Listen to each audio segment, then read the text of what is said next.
नमस्कार, स्वागत है आप सभी का हमारे इस खास शो में। इस खास शो में हम बात करेंगे उन अहम खबरों की जो आपके लिए बेहद खास होंगी।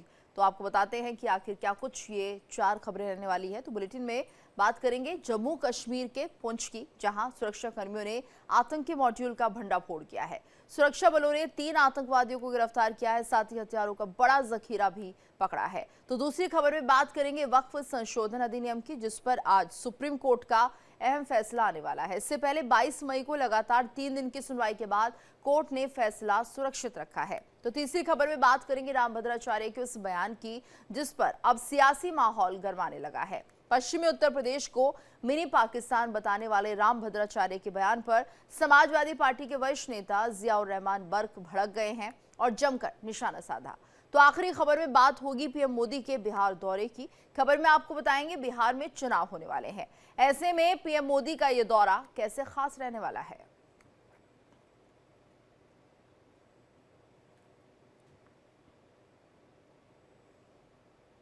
तो शुरुआत करते हैं और पुंछ पुलिस को बड़ी कामयाबी मिली है। पुंछ के मंडी इलाके में हिजबुल मुजाहिदीन समर्थित आतंकी मॉड्यूल का भंडाफोड़ हुआ है।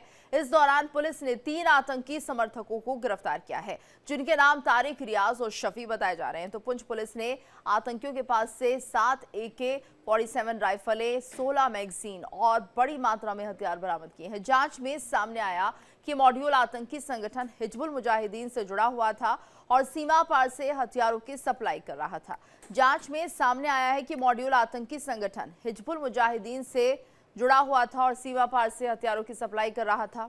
पुलिस ने बताया कि गिरफ्तार किए गए आतंकी समर्थकों को पूछताछ के लिए हिरासत में लिया गया है और उनके नेटवर्क को खंगालने का काम जारी है। तो पुलिस ने जिस तरह से जानकारी दी है, और ऐसे में इससे पहले दिल्ली पुलिस की स्पेशल सेल और केंद्रीय एजेंसियों ने मिलकर एक बड़े आतंकी हमले की साजिश को नाकाम कर दिया था। दिल्ली, मुंबई और झारखंड में एक साथ छापेमारी कर 5 संदिग्ध आतंकियों को गिरफ्तार किया गया था। गिरफ्तार किए गए सभी आतंकी ISIS के संपर्क में थे। पिछले दिनों दिल्ली को दहलाने की साजिश का पर्दाफाश हुआ था। दिल्ली पुलिस की स्पेशल सेल ने प्रेस कॉन्फ्रेंस कर पूरी साजिश की जानकारी दी थी। तो घाटी को दहलाने की साजिश थी और ऐसे में सेना लगातार इसे नाकाम करती हुई भी दिखाई दे रही है। तो जिस तरह से पुंछ में ये हथियारों का जखीरा पकड़ा गया है और आतंकियों के सहयोगी भी अरेस्ट किए गए हैं, बड़ी कामयाबी है सेना के लिए। वहीं 11 सितंबर 2025 की अगर हम बात करते हैं, अब से 3 दिन पहले जब दिल्ली में ISIS से जुड़े 5 आतंकी गिरफ्तार किए गए थे, तो लगातार इन आतंकियों पर अब सुरक्षा बलों का शिकंजा कसता हुआ दिखाई दे रहा है।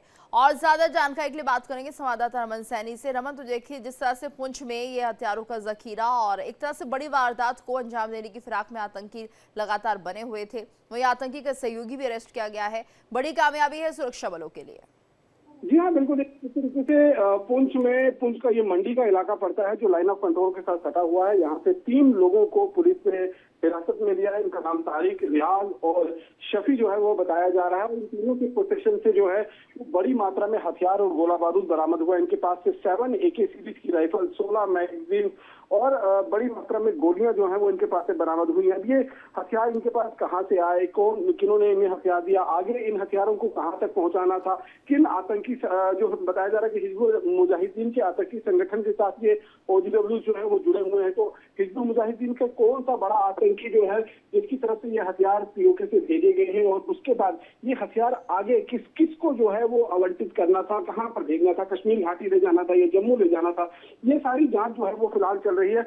और लगातार अगर हम देखें तो जम्मू कश्मीर में पिछले करीबन 6 साल हम कह सकते हैं, 2019 जब से धारा 370 और 35 से खत्म हुआ है, तब से ही एंटी टेरर ऑपरेशंस को तेज किया गया है। खासतौर पर अगर हम देखें जो इकोसिस्टम है, जिसमें हम OGWs की बात करें या सफेदपोश ऐसे नागरिक जो रहते तो सभ्य समाज में है, लेकिन कहीं ना कहीं वो आतंकवाद और अलगाववाद का समर्थन करते हुए नजर आते हैं। तो ऐसे लोगों पर जो है वो शिकंजा कसा जा रहा है। हमने देखा कि बहुत सारे ऐसे लोग भी थे जो सरकारी नौकरी में रहते हुए आतंकवाद को प्रोत्साहित करते थे, आतंकवादियों की मदद करते थे, उनको चिन्हित किया गया और पिछले 5 सालों में करीबन 100 से ज्यादा ऐसे सरकारी कर्मचारी थे जिनको अपनी जो जॉब थी उसे निलंबित किया गया। तो लगातार ये एक कह सकते हैं इकोसिस्टम को ध्वस्त करने की तैयारी जो है वो 2019 से ही मनोज सिन्हा, हालांकि 2020 में उन्होंने पदभार संभाला था, लेकिन तब से लेकर लगातार ये सिलसिला जो है वो जारी है। और इसी के तहत जब ये 3 लोगों को गिरफ्तार किया गया है, माना यह जा रहा है कि हो सकता है कि ड्रोन के जरिए ये सारे हथियार जो है वो पुंछ में भेजे गए होंगे और इसके बाद इन हथियारों को रिकवर कर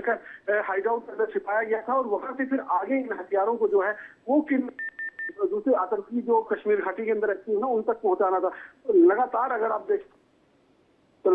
आप देखेंगे तो ये कवायद पिछले करीबन हम कह सकते हैं कि 5 सालों से चली आ रही है और एक बड़ी कामयाबी जो है वो सुरक्षा बलों को मिली है और अब इनसे लगातार पूछताछ जो है वो ज्वाइंट की जा रही है। जी बिल्कुल रमन, और ऐसे में जिस तरह से घाटी को दहलाने की साजिश अभी भी चल रही है, यानी ये मानिए कि लगातार जो घुसपैठ भी कर रहे हैं, कोशिश यही है कि एक बार फिर से जम्मू कश्मीर में आतंक को फैलाया जाए और यहाँ पर लगातार जो सुरक्षा बल है वो तो खैर इन पर दबिश दे ही रहे हैं, पकड़ रहे हैं, लेकिन उसके बाद भी जो आतंकी हैं वो कम से कम जो उन्हें काम करना है, जो उनकी साजिशें हैं, उनमें कमी नहीं बरत रहे हैं।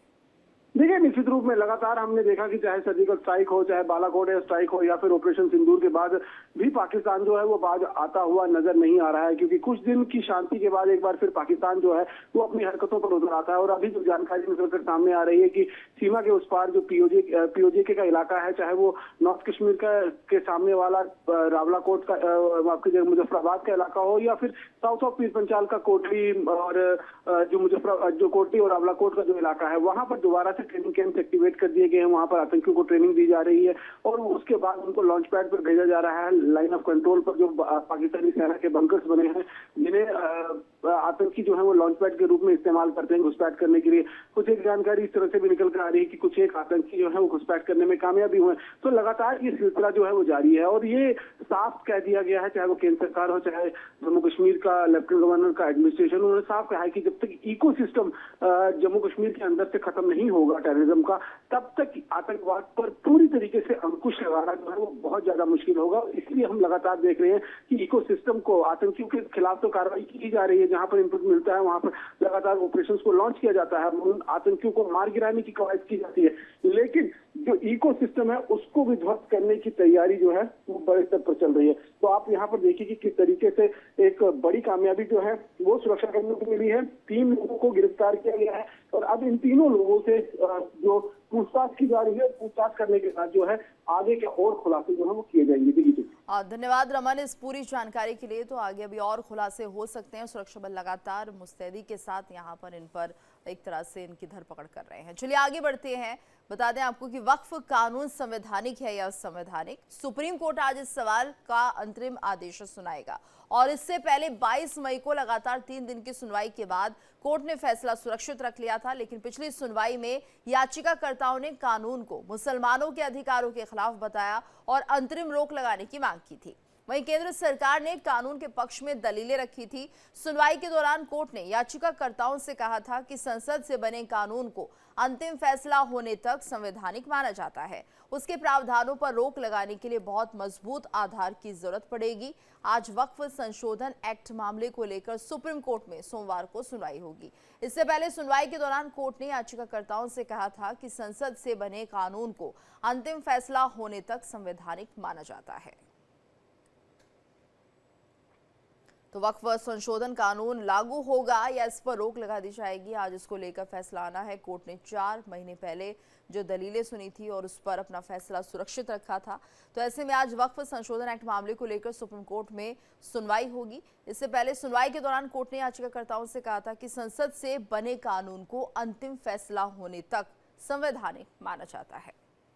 तो वक्फ पर आज ये सुप्रीम फैसला आना है। इससे पहले जो 4 महीने पहले सुनवाई हुई थी, दलीलें रखी गई थी, दोनों पक्षों की तरफ से उसे गौर किया गया और फैसले को सुरक्षित रख लिया गया।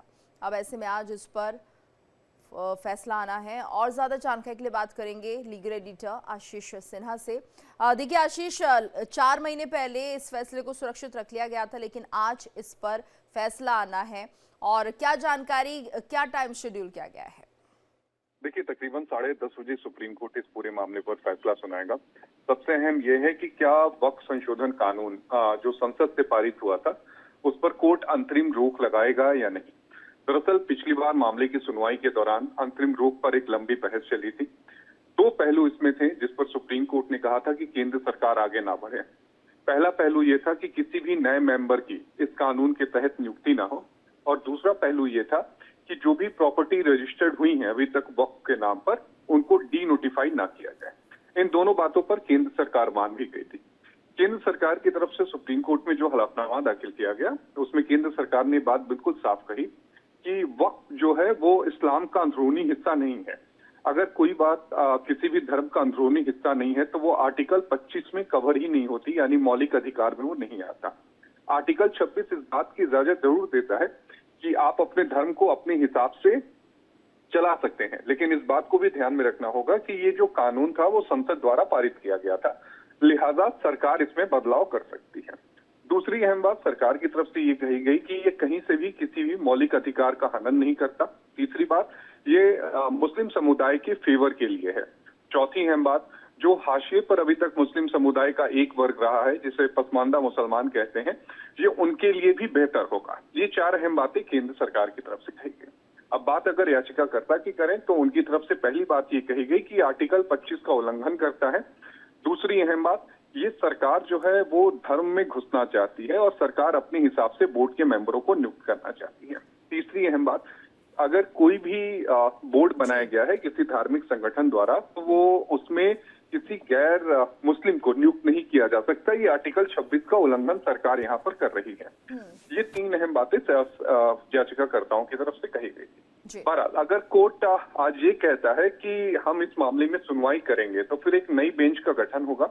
अब ये नई बेंच 3 जजेस की बेंच होगी या फिर संवैधानिक पीठ होगी, ये देखना होगा। और दूसरी अहम बात कि जो सरकार कह रही है कि जो नया कानून बना है उसे चलने दिया जाए, उसे लागू होने दिया जाए, तो क्या सरकार के फेवर में फैसला जाता है या फिर याचिकाकर्ताओं के? बिल्कुल आशीष, और इसी पर नजर बनी रहेगी। आप इस खबर पर हमें अपडेट दीजिएगा। धन्यवाद आपका इस पूरी जानकारी के लिए।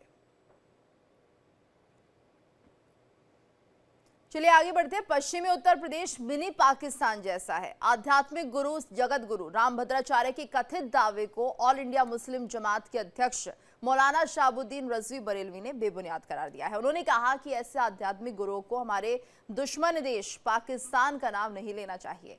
पलायन पर बड़ा बयान देते हुए मौलाना बरेलवी कहते हैं कि संभल, मुजफ्फरनगर और मेरठ में कोई पलायन नहीं हुआ।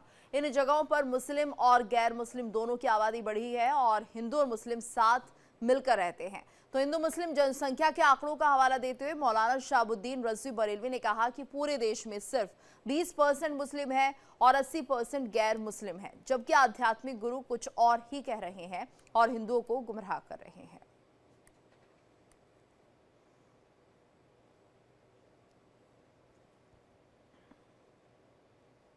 देखिए, शहाबुद्दीन रजवी बरेलवी का ये बयान सामने आ रहा है और इसमें सीधे तौर पर आध्यात्मिक गुरु जगत गुरु जिस तरह से इस बात को कह रहे थे रामभद्राचार्य के वेस्ट मिनी पाकिस्तान वाले बयान को लेकर ये आपत्ति जताई गई है, पलटवार किया गया है बरेलवी की तरफ से और कहा है कि संभल, मुजफ्फरनगर और मेरठ में कोई पलायन नहीं हुआ है। इन जगहों पर मुस्लिम और गैर मुस्लिम दोनों की आबादी बढ़ी है और हिंदू और मुस्लिम एक साथ मिलकर रहते हैं। तो हिंदू मुस्लिम जनसंख्या के आंकड़ों का हवाला देते हुए मौलाना शहाबुद्दीन बरेलवी ने कहा कि पूरे देश में सिर्फ 20% मुस्लिम है और 80% गैर मुस्लिम, जबकि आध्यात्मिक गुरु कुछ और ही कह रहे हैं और हिंदुओं को गुमराह कर रहे हैं। तो एक बार फिर से बरेलवी यहाँ पर सवाल उठाते हुए और जो रामभद्राचार्य उन्होंने कहा था कि ये वेस्ट मिनी पाकिस्तान है, कुछ इलाकों को उन्होंने ज़रूर ये कहा था और उस पर ही बरेलवी ने यहाँ पर बयान दे दिया है कि ऐसा बिल्कुल नहीं है। 20% मुस्लिम है, 80% गैर मुस्लिम है और जिस तरह से हिंदू को गुमराह करने की बात यहाँ पर बरेलवी ने कही है और ये मामला बहुत ज़्यादा तूल पकड़ता हुआ दिखाई दे रहा है। तो मौलाना ने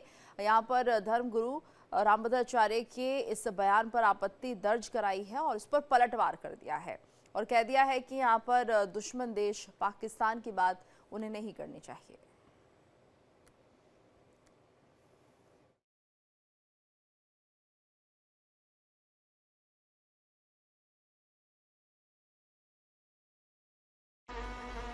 आज हिंदुओं पर बहुत संकट है,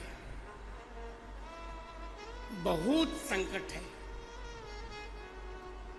अपने ही देश में हम हिंदू धर्म को उतना न्याय नहीं दे पा रहे हैं। पश्चिमी उत्तर प्रदेश में आकर लगता मानो ये मिनी पाकिस्तान है, ऐसा लगता है। तो अब हमें मुखर होना है हम ऐसा नहीं होने देंगे, जो कुछ हो जाए।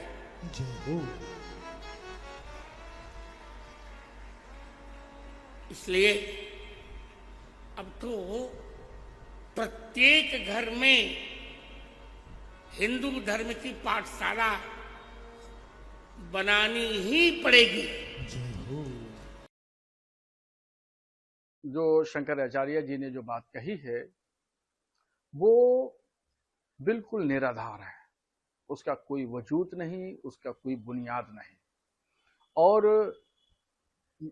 पाकिस्तान का शब्द धर्मगुरु जैसे लोगों को इस्तेमाल नहीं करना चाहिए। वो हमारे दुश्मन देश का नाम है, पड़ोसी देश है मगर वो हमारा दुश्मन देश है। इसलिए स्वामी जी को दुश्मन देश का नाम इस्तेमाल करने की कोई जरूरत नहीं है। और जहां तक पलायन की बात कर रहे हैं, ये बिल्कुल सरासर झूठ है। कहीं कोई पलायन नहीं कर रहा है। जो जहां पे है वहीं रह रहा है, वहां खुशहाल है और हिंदू मुसलमान सब लोग मिलजुल करके रह रहे हैं। और ज्यादा जानकारी के लिए बात करेंगे संवाददाता राजन सोनकर से। राजन, तो हम ये देख रहे हैं कि अब जिस तरह से रामभद्राचार्य ने ये बयान दिया था और उसके बाद अब पलटवार भी हुआ है बरेलवी का, तो सीधे तौर पर उन्होंने अपना ही गणित और अपना हिसाब किताब बता दिया है कि यहाँ पर कोई भी पलायन नहीं हुआ है। जबकि अगर हम संभल की बात करते हैं तो बहुत ज्यादा तादाद में हिंदू वहां से पलायन करके आए थे। हाँ बिल्कुल, देखिए मेरठ के विक्टोरिया पार्क में ये रामकथा चल रही है जिसका 7वां दिन था। जगत गुरु स्वामी रामभद्राचार्य ने समाज और शिक्षा पर बड़ा बयान दिया है। स्वामी जी ने कहा कि सनातन धर्म में बेटियों को देवी माना जाता है, जबकि अन्य धर्मों में उन्हें बेबी कहकर संबोधित किया जाता है। उन्होंने इस्लाम धर्म को लेकर भी टिप्पणी की और कहा कि महिलाओं से 25-25 बच्चे पैदा करवाए जाते हैं और फिर 3 तलाक दे दिया जाता है। यही नहीं, उन्होंने हिंदू समाज से अपील करते हुए भी कहा कि अपने बच्चों को कॉन्वेंट स्कूल या मदरसों की बजाय संस्कृत विद्यालयों में पढ़ाएं। स्वामी जी ने यह भी कहा कि बच्चों को वीर शिवाजी, महाराणा प्रताप जैसे, मंगल पांडे जैसे महापुरुषों जैसा बनाने की कोशिश करें और बच्चों को स्कूल में भेजने की कोशिश करें। वहीं इसके अलावा उन्होंने जातिवाद पर भी देखिए एक बड़ा बयान दिया। उन्होंने कहा कि मनुस्मृति में जातियां बनाई गई थी, लेकिन राजनीतिक पार्टियों ने उन्हें जातिवाद में बदलकर सत्ता हासिल करने का जरिया बना लिया। वहीं स्वामी रामभद्राचार्य ने 2 दिन पहले भी विवादित बयान दिया था जिसमें उन्होंने वेस्ट यूपी को यानी कि पश्चिमी उत्तर प्रदेश को मिनी पाकिस्तान बताया था। और उसके बाद से लगातार विवादों में और लगातार चर्चाओं में रहने वाले रामभद्राचार्य महाराज लगातार सुर्खियों में, और फिलहाल हिंदुओं से मुखर होने की भी अपील की थी। और उनके इस बयानों को लेकर माहौल गर्म है और मेरठ की रामकथा एक बार फिर सुर्खियों में बनी हुई है। वहीं अगर पलायन की बात की जाए तो कई लोगों का ये मानना है, जैसा कि अभी हमने सुना, कई लोगों का ये मानना है कि जहां मुस्लिम की आबादी ज्यादातर बढ़ जाती है वहां से हिंदू पलायन करता है। फिर कई ऐसे मुद्दे निकलकर सामने आए जहां पर एक मुस्लिम बहुल्य क्षेत्र होता है, वहां से हिंदू कहीं ना कहीं पलायन करने को मजबूर होता है। तो ये सारी बातें जो हिंदू धर्म और सनातन धर्म से जोड़कर महाराज जी ने कही और उसके बाद में लगातार ये चर्चाओं का विषय बना हुआ है। जी बिल्कुल। और यहाँ पर हम बरेलवी के बयान की भी बात कर लेते हैं राजन। जिस तरह से वो कह रहे हैं कि संभल, मुजफ्फरनगर, मेरठ से कोई पलायन नहीं हुआ है, तो क्या उनके पास इसके लिए कोई रिसर्च है, कोई ठोस सबूत है, या फिर यूं ही वो बयान दे रहे हैं? बिल्कुल, देखिए आंकड़े नहीं है, केवल बयानबाजी की जा रही है। आंकड़े यदि होंगे तो उस आंकड़ों को भी पेश किया जाए, क्योंकि बयान देने के साथ साथ आंकड़े भी सामने आने चाहिए। तो ये बेहद जरूरी है कि इस तरीके के पलायन और तमाम मुद्दे के आरोप लगाना, आरोप तो लग जाते हैं लेकिन उन्हें सिद्ध करना एक बहुत बड़ी चुनौती होती है। तो महाराज जी ने हालांकि पलायन या तमाम जो बिंदुओं पर बात कही है, तो कहीं ना कहीं उस पर जांच होनी चाहिए और कहीं ना कहीं उस पर ठोस कदम समाज को, पुलिस को और प्रशासन को मिलकर उठाना चाहिए। जी धन्यवाद राजन इस पूरी जानकारी के लिए। तो यहाँ पर देखिए अब जिस तरह से रामभद्राचार्य ने ये बयान दिया, इसको लेकर पलटवार किया गया। अब देखना होगा और क्या कुछ बातें सामने आती हैं। चलिए आगे बढ़ते हैं। पीएम मोदी का आज पश्चिम बंगाल और बिहार का दौरा। कोलकाता में 16वें संयुक्त कमांडर सम्मेलन का उद्घाटन वो करेंगे। बिहार में मखाना बोर्ड का शुभारंभ करेंगे। 36,000 करोड़ की परियोजनाओं की सौगात देंगे। तो पीएम मोदी आज पश्चिम बंगाल और बिहार के दौरे पर है। पीएम सुबह 9:30 बजे कोलकाता में 16वें संयुक्त कमांडर सम्मेलन 2025 का उद्घाटन करेंगे। तो पीएम बंगाल के दौरे के बाद बिहार के लिए रवाना होंगे और दोपहर करीब 3 बजे पूर्णिया हवाई अड्डे के नए टर्मिनल भवन का उद्घाटन करेंगे। इसके अलावा पीएम मोदी पूर्णिया में लगभग 36,000 करोड़ रुपए की लागत वाली कई विकास परियोजनाओं का शिलान्यास और उद्घाटन भी करेंगे। पीएम मोदी बिहार में राष्ट्रीय मखाना बोर्ड का शुभारंभ करेंगे। तो पीएम मोदी का बिहार और पश्चिम बंगाल का ये दौरा, और आज बिहार को कई सौगातें मिलने जा रही हैं। पीएम पश्चिम बंगाल के दौरे के बाद बिहार के लिए रवाना हो जाएंगे। दोपहर करीब 3 बजे पूर्णिया हवाई अड्डे के नए टर्मिनल भवन का उद्घाटन करेंगे। और इसके अलावा पीएम मोदी पूर्णिया में लगभग 36,000 करोड़ रुपए की लागत वाली कई विकास परियोजनाओं का शिलान्यास और उद्घाटन भी करेंगे। तो पीएम मोदी बिहार में राष्ट्रीय मखाना बोर्ड का शुभारंभ करेंगे। तो लगातार प्रधानमंत्री मोदी का दौरा जारी है और ऐसे में पश्चिम बंगाल और बिहार के दौरे पर आज रहने वाले हैं। पहले पश्चिम बंगाल जाएंगे, उसके बाद बिहार के दौरे पर जाएंगे। बिहार वासियों को कई बड़ी सौगातें मिलने जा रही हैं और ऐसे में मखाना बोर्ड का शुभारंभ भी किया जाएगा। तो पूर्णिया की बात करें, यहाँ पर पूर्णिया हवाई अड्डे के नए टर्मिनल भवन का उद्घाटन पीएम करेंगे। इसके अलावा पीएम मोदी पूर्णिया में लगभग 36,000 करोड़ रुपए की लागत वाली विकास योजनाओं का भी शिलान्यास और उद्घाटन करेंगे। पीएम मोदी बिहार में राष्ट्रीय मखाना बोर्ड का शुभारंभ करेंगे। तो ये बड़ी जानकारी है और ऐसे में पीएम मोदी जिस तरह से बिहार पहुंचेंगे तो उस वक्त कहीं ना कहीं बिहार वासियों के लिए आज बड़ा दिन, क्योंकि कई सौगातें आज उन्हें मिलने जा रही है। और ज्यादा जानकारी के लिए बात करेंगे मेरे सहयोगी शिवम दत्त मेहता से, जो कि न्यूज रूम से मेरे साथ जुड़े हुए हैं। शिवम, देखिए, एक तरह से ये माना जाए कि ये दौरा जो है पीएम मोदी का खास रहने वाला है। कई सौगातें बिहार वासियों को मिलने जा रही है। बिल्कुल, ये तो कई जो सौगातें हैं जिसके तरीके से आपने बताया ये मिलने वाला है, लेकिन अभी शुरुआत इसकी जो है 9:30 बजे कुछ ही देर में ये शुरुआत पश्चिम बंगाल से होगी। और जैसा कि हमने बताया अभी 16th कंबाइंड कमांडर्स कॉन्फ्रेंस होगा।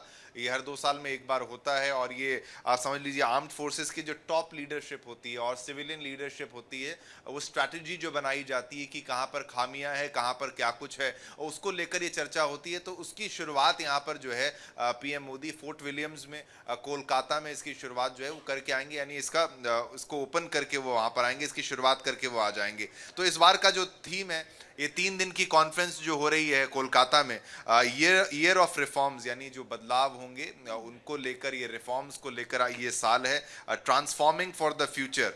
तो ये भारत की जो डिफेंस सेक्टर है और डिफेंस सेक्टर कितना प्रिपेयर्ड है और इसको एडवांस कैसे किया जा सकता है, आत्मनिर्भर कैसे बनाया जा रहा है और इसको कैसे बेहतर किया जा सकता है, उसको लेकर ये पूरे का पूरा कॉन्फ्रेंस होगा, जिसकी शुरुआत जो है प्रधानमंत्री नरेंद्र मोदी करेंगे। और ऑपरेशन सिंदूर से हमने क्या कुछ सीखा है, ऑपरेशन सिंदूर से क्या कुछ हम समझ पाए हैं, और उस पर स्ट्रैटेजी जो है वो भी डिस्कस जो है वो तमाम चीज़ें जो है वो की जाएंगी। इसमें टॉप लीडरशिप वहाँ पर मौजूद होगा, डिफेंस मिनिस्टर वहाँ पर होंगे, आपके CDS होंगे, हर कोई वहाँ पर जो है वो मौजूद होगा। तो ये बहुत बड़े स्तर पर आप इसको समझ सकते हैं। पश्चिम बंगाल का ये फिर से जो दौरा है बहुत महत्वपूर्ण है। इससे पहले भी आपने देखा मणिपुर, मिजोरम, और उसके बाद अब ये पश्चिम बंगाल, और पश्चिम बंगाल में 9:30 बजे ये शुरुआत इसकी हो जानी चाहिए समय के अनुसार। उसके बाद फिर दोपहर को जो है वो बिहार के लिए जो है वो रवाना हो जाएंगे। नहीं, दोपहर तक आप समझ लीजिए बिहार में होंगे। और प्रधानमंत्री नरेंद्र मोदी की तरफ से कई सौगात बिहार को हर बार की तरह जो है वो प्रधानमंत्री देने वाले हैं। तो डिपार्चर जो उनका है बिहार के लिए वो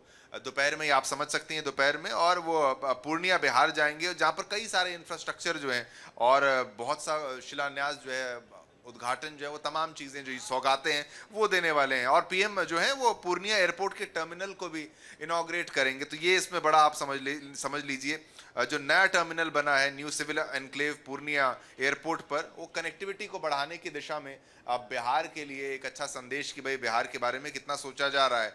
अब फिर एक और महत्वपूर्ण चीज़ ये है कि वहाँ पर मखाना बोर्ड जो है लॉन्च किया जाएगा, नेशनल मखाना बोर्ड लॉन्च किया जाएगा प्रधानमंत्री नरेंद्र मोदी की तरफ से। फॉर्मली इसको लॉन्च किया जाएगा, लेकिन ये भी बेहद महत्वपूर्ण है उसका प्रोडक्शन कैसे बढ़ाना है, उसमें तकनीक को कैसे बेहतर करना है और साथ साथ उसकी मार्केटिंग कैसे की जा सकती है, इसको लेकर प्रधानमंत्री की तरफ से जो है ये किया जाएगा। यानी शिलान्यास वो आप समझ लीजिए लॉन्च है, और इसके प्रोत्साहन और इसके बढ़ावे के लिए क्या कदम उठाए जाने चाहिए। और बहुत सारे प्रोजेक्ट्स, यानी 36,000 करोड़ के जो प्रोजेक्ट्स हैं, मेगा प्रोजेक्ट्स, आप उसके बारे में भी समझ लीजिए बिहार के लिए, जैसे कि इसमें इरिगेशन प्रोजेक्ट्स हैं, रेल प्रोजेक्ट्स हैं, और साथ ही साथ इसमें थर्मल पावर प्लांट जो है पीरपाइंती में, और phase 1 Kosi Mechi river link, वो ये सब कुछ अनाउंस किया जाएगा पीएम के विजिट से। तो बिहार के लिए तो बहुत सी सौगातें यहाँ पर जो हैं आप समझ सकते हैं। पश्चिम बंगाल का दौरा भी महत्वपूर्ण और बिहार का भी बहुत महत्वपूर्ण। तो शिवम, ये माना जाए क्योंकि पश्चिम बंगाल के दौरे को तो देखिए चलिए ठीक है, लेकिन बिहार का प्रमुखता से अगर दौरा किया जा रहा है, इतने योजनाएं यहाँ पर दी जा रही है, 36,000 करोड़ की परियोजनाएं, तो ऐसे में क्या आगामी समय में चुनाव है, ये भी एक फैक्टर माना जा रहा है? बिल्कुल इसको इस तरीके से देखा तो जाएगा ही कि चुनाव है तो फिर इतनी सौगातें दी जा रही हैं, लेकिन आपने शुरुआत से ही देखा होगा कि बिहार पर काफी अच्छा फोकस जो है प्रधानमंत्री नरेंद्र मोदी का रहा है और एनडीए ने काफी ध्यान जो आप कह सकते हैं कि बिहार का दिया है, मतलब बिहार के बारे में काफी सोचा गया है उनकी तरफ से। तो पहले भी काफी आप धनराशि कह लीजिए या फिर परियोजना कह लीजिए, तो विपक्ष हमेशा कहता है कि भाई आप बिहार को जानबूझकर इतना कुछ दे रहे हैं क्योंकि आप अपना हित यहाँ पर साध रहे हैं। तो बिल्कुल इस कदर आप समझ सकते हैं। अब चुनाव बिल्कुल, लेकिन कुल मिलाकर बिहार वासियों का फायदा होने वाला है। आज बड़ा दिन है उनके लिए। धन्यवाद शिवम इस पूरी जानकारी के लिए। चलिए आगे बढ़ते हैं। भारत ने एशिया कप में पाकिस्तान को 7 विकेट से हरा दिया और टीम ने 128 रन का टारगेट 16वें ओवर में 3 विकेट खोकर हासिल कर लिया। तो मैच जीतने के बाद भारतीय खिलाड़ियों ने पाकिस्तानी खिलाड़ियों के साथ हाथ नहीं मिलाया और इससे पहले टॉस के बाद भी कप्तान सूर्य कुमार यादव ने पाकिस्तान के कप्तान सलमान अली आगा से हाथ नहीं मिलाया था। तो कप्तान सूर्य कुमार ने इस जीत को पहलगाम पीड़ितों को समर्पित कर दिया है। बता दें कि पहलगाम आतंकी हमले और उसके बाद हुए ऑपरेशन सिंदूर के बाद भारत पाकिस्तान के बीच पहला क्रिकेट मैच था। पाकिस्तान ने दुबई इंटरनेशनल स्टेडियम में टॉस जीतकर बल्लेबाजी चुनी और 9 विकेट खोकर 127 रन बनाए। भारतीय गेंदबाजों ने पावर प्ले से ही दबाव बनाया और आखिरी तक पाकिस्तानी बैटर्स को उबरने का मौका नहीं दिया। साहिबजादा, फरहान और शाहीन अफरीदी के अलावा कोई बल्लेबाज खास प्रदर्शन नहीं कर सका। कुलदीप यादव ने 3 विकेट झटके। जसप्रीत बुमराह और अक्षर पटेल को 2-2 विकेट मिले। एक विकेट हार्दिक पांड्या और वरुण चक्रवर्ती के खाते में है। भारतीय टीम की ओर से ओपनर अभिषेक शर्मा और तिलक वर्मा ने 31 रनों की पारियां खेली, जबकि कप्तान सूर्य कुमार यादव ने नाबाद 47 रन बनाए। तो सूर्या तिलक के बीच तीसरे विकेट के लिए 56 रनों की अहम साझेदारी हुई। पाकिस्तान से सैम अयूब ने 3 विकेट लिए और इस जीत के साथ भारत पॉइंट्स टेबल में टॉप पर कायम है। तो भारत की जीत पर देश भर में जश्न का माहौल रहा और ये तस्वीरें आप देख रहे हैं जम्मू, नागपुर, प्रयागराज और वाराणसी की, जहां पर जमकर जश्न मनाया गया। तो पाकिस्तान पर जीत के बाद देश भर में जश्न का माहौल और लोगों ने सड़कों पर आकर पटाखे फोड़े, भारत माता की जयकारे लगाते हुए पाकिस्तान मुर्दाबाद के नारे भी लगाए। तस्वीरें जम्मू कश्मीर के हम आपको दिखा रहे हैं, नागपुर, प्रयागराज, वाराणसी की, जहां पर जो जोश था क्रिकेट फैंस का वो काफ़ी ज़्यादा रहा और क्योंकि पाकिस्तान के खिलाफ ये मैच था, जीत हुई है भारत की और एक बड़ी जीत इसे कहा जा सकता है।